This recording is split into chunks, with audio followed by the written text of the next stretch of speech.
Hello and thank you for joining ContentoNow TV, the TV show that hosts authors from all around the world in many languages in order to learn a bit more about their publishing journey.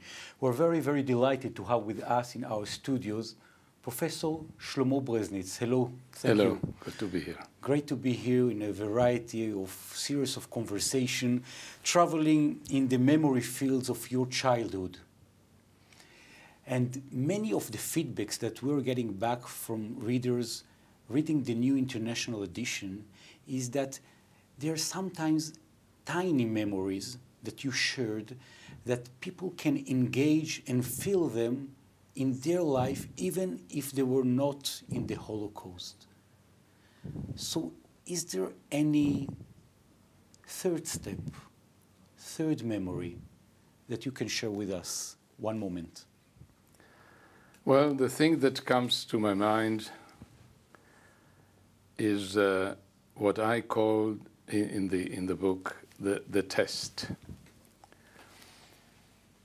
The sisters of St. Vincent, who were running the orphanage where my sister and I were hiding,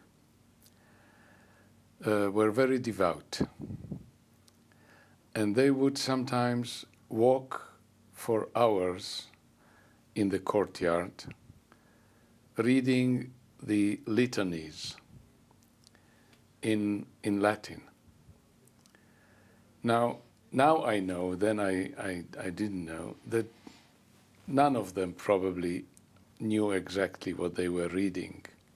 But there was something comforting about the rhythm of it and the pace and the sound of the language. So they were reading these very long prayers in Latin. And then one day, a friend of mine, who was also in the orphanage, realized that I can remember them by heart. I was very fortunate when I was young. I had what's called eidetic imagery. I could hear something or look at something once and would be able to recall most of it by heart. But I was not aware of it, that there was something special about it. I mean, I didn't know. It just was a natural thing for me. Do you still remember something from these prayers, something from this sound? Yes, I can hear the sound more than the prayers, actually. But it's an unfair, I think, test now, because I have been going over this memory many times over the years. Anyway, one day the sister who was in charge of our group of young boys told me that the Mother Superior wants to talk with me. And we were all very scared of her. So she took me in front of her, and Mother Superior was a very special person, very courageous and warm-hearted person. Actually, after the war, a few years ago, we were able to get to her family the honorary recognition from Yad Vashem. Yes. She asked me, well, I heard that you can tell those Latin litanies. And I said, I don't know, perhaps I can. So she said, can you tell me one? And I told her, no, I can't, but if you start, I might be able to go on. So she started, and I went on and on and on. And she was in a state of semi-shock, I think. And that was it. And I forgot all about it. But then about 2 weeks later, she came to fetch me, to take me to the bishop. in the town. Actually, we called him, I don't know if it was a bishop, we called him prelate. Prelate. And I knew him because he lived very near to where we lived. There was a big church, and there he lived, and I knew him as a good man. So we go there to the prelate, and after a while he asked me, "How are you?" and this, and "What's your name?" And I said my name, and I said my surname, and he said, "Are you the son of Yosef Breznitz who lived here opposite my house?" And I said, "Yes." And he said, "A good man." That's what he said. He didn't say he's okay, he will be okay, just a good man. And then in a sort of roundabout way he went to it, and then he gave me a test exactly like the Mother Superior. And I passed the test. He began to pray in Latin, and you continued. Yes, he already knew. He heard from her. Yes. And so he started something, and I went on, and it was okay. I felt that I remember it well. And after a while, he asked me to leave the room, to another room.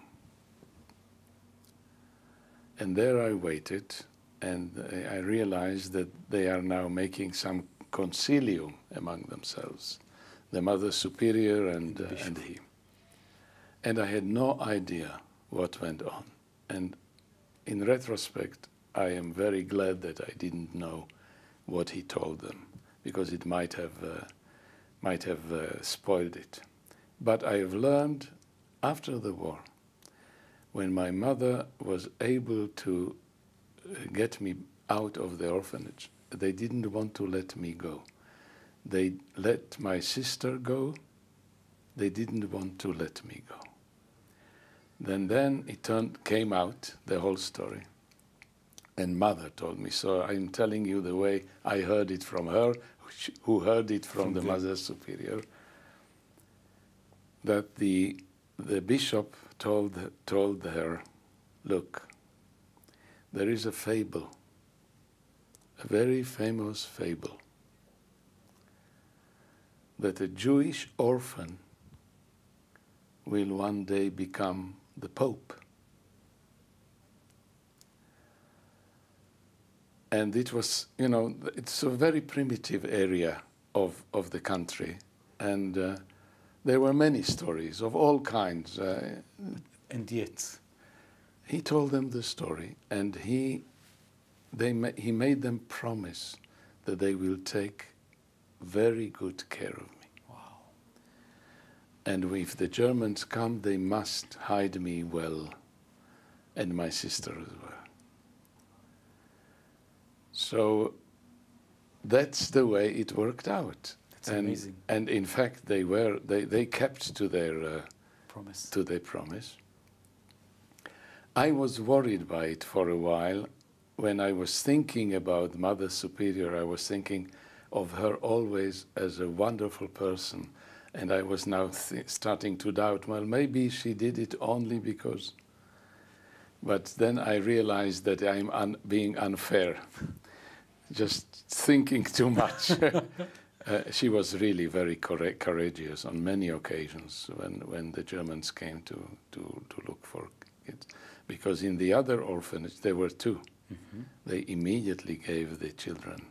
When the Germans came, they immediately gave them the Jewish children who were hiding there. But we were lucky. So when the war ended and my mother came back, fortunately, they didn't want to let me go. But then they realized that I'm not a real orphan anymore. So something is wrong with the story. And I have missed a career. Almost the Pope. But yet, could you please, just one line that you remember, even though you pass it through, so we'll hear the lyrics, the sound bite? that you remember from those days? I think one starts miserere.